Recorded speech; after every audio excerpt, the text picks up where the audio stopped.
Welcome to the Call Me Grits podcast. I'm your host, Joei Allen.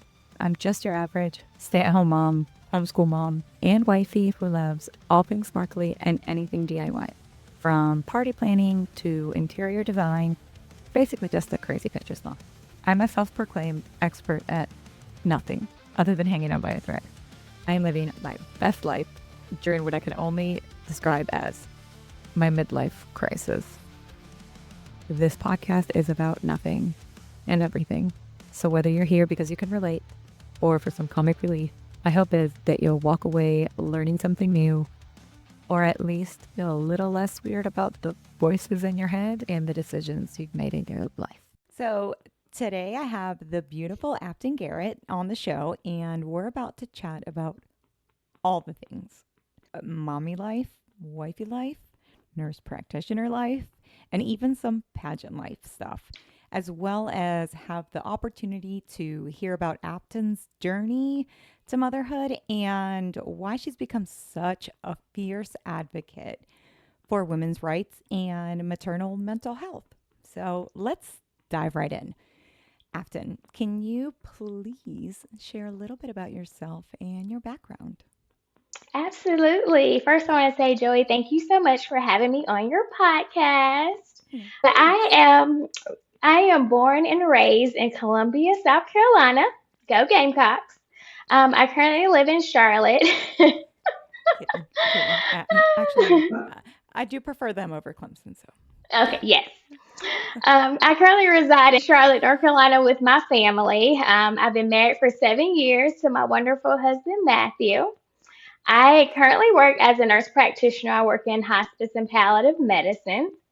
So I help patients with their life goals, completing advanced directives, and making sure they have the best quality of life with whatever time they have left. I am a mother to a beautiful 2.5-year-old rainbow baby girl, Alana. And I am a very strong advocate for maternal health because of my not only just my own personal story, but also some of my loved ones' experiences as well. Okay, thank you for that. So, to give a little background, I had the honor of meeting Afton, aka Mrs. Greater Charlotte, a Yeah. pageant queen in the virtual real life. Yes. Yes. So, Mrs. Greater Charlotte, during one of our many events leading up to the Mhm. North and South Carolina America pageant. Right. So, yeah, I met her during one of the events, and I remember uh, Afton, when you shared a little bit about your platform, and I Mhm. was just like, oh, like, wow, like here is a fellow mom warrior who I could Mhm. relate to on so many Yes. levels, like good or bad, but like I could relate Right. to on so many levels, Mhm. regarding loss, Mhm. uncertainty on if we were ever going to become moms, Right. and Mhm. having to make difficult decisions along the way. Right. So, um, we did finally have our rainbow babies. Mhm. So, let's start with your journey to motherhood. Yes. So my husband and I, we got married in 2017. We wanted to have children. We was like, we're gonna have two kids, a girl and a boy. Life is gonna be great. But we knew we didn't want them right away. It was like, we'll wait a year, give it some Mhm. time, enjoy being newlyweds. So in 2018, we started trying. It was like it'll happen right away. I had no issues with my periods. Everything was fine. 2018 went by. We still hadn't conceived. Here comes 2019, almost going by, and it's like, okay, we might need to see someone and do a consultation. So we did. We met with a reproductive endocrinologist who did a full workup. Still really couldn't find what the cause was. They said I may possibly have PCOS, but really the test didn't really confirm that diagnosis. So the doctor actually recommended we try like IUI or intrauterine insemination, where around ovulation they would insert my husband's sperm and we would hopefully become pregnant. And actually, it worked the first time. We were pregnant. We were excited. It was like, wow, well, maybe we just needed a little bit more time. But then we ended up getting a diagnosis at 12 weeks that our baby girl had a genetic abnormality of triploidy. So we actually underwent a paracentesis to get that diagnosis, and we were devastated. Almost 2 years of trying, and here we are. So my husband and I, because I work in palliative medicine, quality of life is important to me. Yeah. And also being told that it could pose a risk to myself if I continued the pregnancy, my husband made the difficult decision to end the pregnancy. And so we underwent a dilation and evacuation, which I know you're familiar with, Joey, as well. Yep. So it was difficult. Yeah. That was one of the darkest moments we've ever experienced. Yeah. I get chills because, again, this is kind of like how it was the first time I ever heard you talk about this because I remember that. Like, it's a difficult decision. It's like, like, Right, all right, mom's at risk, baby's at risk. Like, where do you draw the line of right. faith versus, like, but yeah, it is what it is. You made the decision you had to make. And here we are. Hmm. Exactly. And so, my husband, because I was in such a dark place, he met with like some of the pastoral counselors at our church. I just couldn't even, I was like, at this point, God, just take me. Like, I don't want to live in this moment Oh here. my gosh. Yes.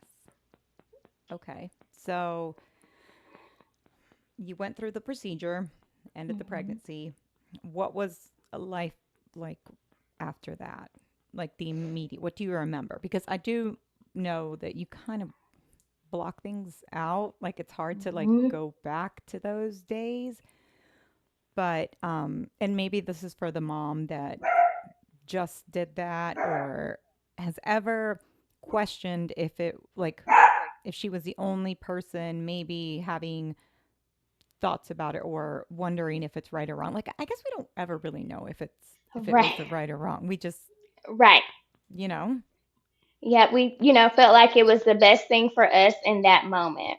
same. But it definitely, yep, it definitely was a dark place.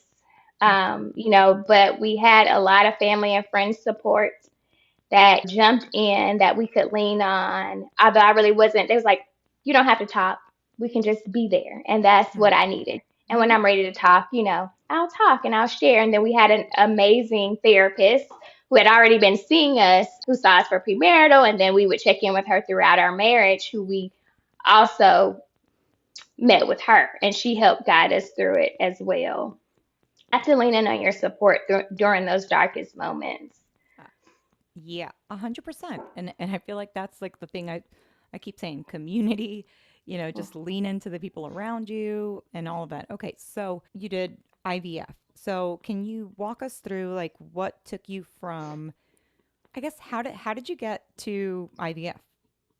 Yeah, so after, we lost our first pregnancy, we took some time, and then my husband and I was like, after a few months, let's just start again naturally. It still wasn't occurring. We met back with the reproductive endocrinologist. So he's like, IUI worked last time, it'll work this time. We went through almost 6 rounds, I think 6 or 7 rounds of IUI. Actually, tell you, yeah, when you get to the Wow. sixth round, the chances of you conceiving are less than 10%. Oh, wow. Yeah, And it's like one round is, it's not like it's like a week and then yes or no. right. It's like Waiting. waiting and Yes, waiting and waiting. So 6 times, my goodness. yes, Oh, yes, wow. yes. And so then at that point, my husband and I, we decided to seek a second opinion, just meet with a different reproductive endocrinologist. Just it's always good to get all the information to make your Yeah. decisions going forward. So that's what we did, and she actually diagnosed me with possible endometriosis. Really, to get a definitive diagnosis, you have to do surgery, but kind of looking at my labs and my uterus, she said, you likely probably have endometriosis, and you will have a 90% success rate if you do IVF. And we can do different medications to kind of help suppress any inflammation that may be preventing pregnancy. So we prayed about it and we said, why not? And we did IVF the first time, and we became pregnant with Alana. So that was our blessing. Uh, wow. Okay. So IVF, what does that entail exactly? So it is a very long process. It took us 3.5 months. Okay. So first you go through where you have to give yourself, I probably underwent like 100 injections or if not more throughout the process. Wow. I had my husband participate in those injections as well. Good for you. Listen, and so then once you do those injections, you have to go through an egg retrieval process where they extract the eggs Oh, and then they combine. cervix. They Yeah. get you cervix, right? Anything cervix is like, ah. I know, right? So, but at least you're put to sleep. So during the Okay, egg that's good. retrieval process. That, So yeah. that's nice. They put you to sleep, they retrieve your eggs, and then they combine your partner's sperm to create embryos. With it. And then, yes, Okay. and there's an embryologist who monitors that. They tell you how they're growing. Oh, no, this one stopped growing, and this is how many you have, you know, throughout that process. So then we have to wait another month, another cycle, then you get prepared for the transfer. Okay, so mentally, like, how does that even work? Because I'm the kind of person that likes results like last Saturday. Like, waiting is one of the hardest things. So, talk to me a little bit about like your mental health and living life. Like, how did you, what did you do? How did you get through that? So the anxiety was real. The anxiety Okay. was very real. The depression was real. A lot of my closest friends were getting pregnant around me. So it was a lot. It took a toll. But I stayed focused on the goal. I manifested that we were going to have a baby. And what I would do is take my favorite Bible scriptures and I posted them on my bathroom mirror. And in the center, I put Baby Garrett 2021. Anytime I felt down, discouraged, like lost hope, I would go to my bathroom mirror and I would read those scriptures and I would say out loud, Baby Garrett 2021. And that's what got me through. Again, I can relate Mm-hmm. to that so much. I remember during my pregnancy with Lydia, there was, and I couldn't tell you what the scripture was or anything like that, but Mm-hmm. it was something about God is like holding your hand or God has your right Mm-hmm. hand or something like that. And I just remember like just sticking to that and just being Yes. like, come on, God, like, Yep. like we're here, here we are, like one day at a time, literally Yep. sometimes a minute at a time, because Uh, I mean, the anxiety and the a waiting is, second at a time. Yes. it's tough. It is so tough. Okay, Very tough. so during your pregnancy, was everything like, what was it like? Was it a high risk pregnancy, bed rest? Did you just have a normal pregnancy? They just pat you in the back and just be like, okay, off to work. We'll see you Yeah. at delivery. Like, what was that like? Yeah, so for the most part, I had a normal pregnancy. At the beginning of the pregnancy, was a little scared because the placenta was low, a little bit over my cervix, and I had some bleeding. But as she grew, it moved up, so that was fine. I did get diagnosed with gestational diabetes, but it was diet controlled, so no real issues with that. But because I went through IVF, because I'm African American, and I did have gestational diabetes, my doctor, she wanted to induce me because of the risk of preeclampsia. So she wanted to induce me at 38 weeks. Okay. However, we were in the midst of COVID Oh and a lot of no. On top of everything, you couldn't on top afford of that. everything. So me being induced, I ended up going 40 weeks plus 3 days Oh, before I was able to be induced. stop. Yes. So wait, when did you have her? Like what month? January 16th, 2022. Okay. So it was Yeah. towards the end of COVID-ish. Yeah, But yeah, they were still like, testing for COVID. If you tested, they were just still doing all the things. There was such a delay with inductions at that time at the Oh, hospital I was delivering at. Yeah. oh my goodness. My best friend had her baby during COVID and her Oh, husband couldn't even be in the room with oh her. my And I'm gosh. just like, girl. I couldn't imagine. Absolutely not. Wow. Okay, so you have your baby, all the emotions, hmm and then what happened? So we get home, everything is fine. When I left the hospital, I had some swelling with that, but that was typical because they give you so much fluid. So I was like, okay, so some swelling. But at day 4, I noticed increased swelling. And actually, my doula was going to come over that day as well. So she said, Afton, this is a bit abnormal. And I said, I thought so too. I gave the nurse a call at my doctor's office and kind of mentioned it's like, oh, it's normal, and I kind of pushed to have to be seen by a doctor, so they scheduled me for a doctor's appointment the following day. I met with a doctor who was not my regular OBGYN. My OB was out of town during that time. They took my blood pressure; it was elevated. They waited a while, rechecked it again. It had come down a little bit, but was still elevated.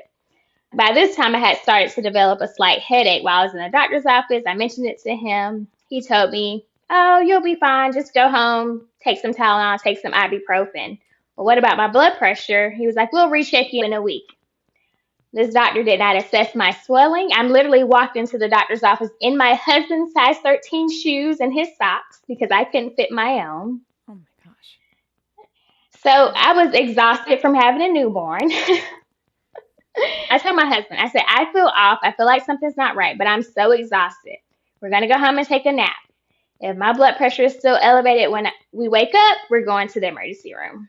Thank God my sister was involved in helping watch our newborn. So when I woke up, my blood pressure was 160 over 90s. Okay, it's time to go to the emergency room. There's a problem. Same day. Same day. Couple hours later. Okay. Yes. So when I got to the emergency room, they drew lab work. My liver enzymes were off. My heart enzymes were off. They thought I actually was in heart failure. They did a bedside ultrasound of my heart, but thank God my heart was fine. So I ended up being in severe postpartum preeclampsia. My blood pressure was like, by this time, 170s over 100. So they're giving me IV meds to help get my blood pressure under control and also medications to prevent me from having seizures because that's one of the, if it gets out of control, you become eclamptic where you start to develop seizures. Mm-hmm. So yes, that was my diagnosis of severe postpartum preeclampsia that was dismissed by a doctor just a few hours prior to. Yes. How does that happen? How does it happen? And, I'm a nurse practitioner. I work in healthcare, and this still happened to me. I would have been dead if I waited, if I listened to your recommendation and followed up in a week. Like, I mean, thank goodness for our gut feelings, Yes. and knowledge because you're like, oh, yes. Nope, not normal, going back in. Yep. So, how long from when you went back in to getting a diagnosis? Like, how long did that take? Literally, I think after the doctor did the heart ultrasound, he literally had a diagnosis right away. So immediately. They could have done blood work and all that the first time They around. They could have checked my urine at the doctor's office because it would have showed if I had some proteins in my urine and anything. So you knew something was off. And so do you think there would have been a difference between you being a nurse practitioner and actually working in the medical field versus any mom? Like, or do you think working in the field gave you any kind of advantage? Yeah, I do think that, being knowledgeable in healthcare and knowing like my blood pressure shouldn't be that high gave me a higher up of knowing like, okay, something's wrong. Because not everybody knows like what the normal blood pressure is. He didn't even tell me to check my blood pressure when I got home. So if I was a mom who had no healthcare experience, she wouldn't have known to check her blood pressure potentially. Yeah, that's so true. I mean, you tell me like your numbers, I'm like, oh, that sounds high. But like, to be completely honest, I don't know. Like, I never know. And I always try to remember, but it still hasn't stuck. But okay. So stuck to your gut feeling, your knowledge, all the things. So what are some symptoms that you would tell new moms to look out for? Yes, I would say get a blood pressure cuff. Check your blood pressure. If you experience a headache, blurred vision, let your provider know. If you experience sudden swelling, an increased gain in weight, let your provider know as well. All of those are like warning signs something's not right. Like this could be postpartum preeclampsia.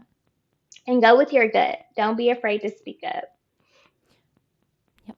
Okay. So I always like to ask about, and you kind of touched on it already, but I want to straight up give you a chance to talk about this support and community. So, what did your support system look like? You had your sister there, Yes. and how important do you think the role of family, friends, and community is? Yes. So I feel like friends, family, community, it's very important during the postpartum period. Initially, my husband and I, it's funny, we was like, oh no, we'll tell our family to wait 2 weeks before they come by. We got this. I 2 called minutes. my parents. I called my parents so fast, and my sister, we need you. Thank God, bless my sister. She stayed here for 5 days, with the baby while my husband was able to come into the hospital during that time. I had to be hospitalized for 5 days for the preeclampsia. But it's so important to lean on your loved ones so they can help in with everything around the house or whatever you may need for the baby too, because you have to focus on your health during that moment and also your mental health. Yeah, I agree. And that brings us to the end of this episode where we had the pleasure of hearing Afton's amazing journey and get to know her a little better. It truly was a fun interview. Thank you for tuning in to part one. I can't wait to share the second half of our interview where we jump into the amazing work that she's doing and we discuss all things pageant life. Plus, you'll get to hear how the 2024 Mrs. North Carolina, South Carolina pageant went and all the things that we learned and took away from that experience. Be sure to catch part two. Until then, don't forget to keep those grits calm. Bye.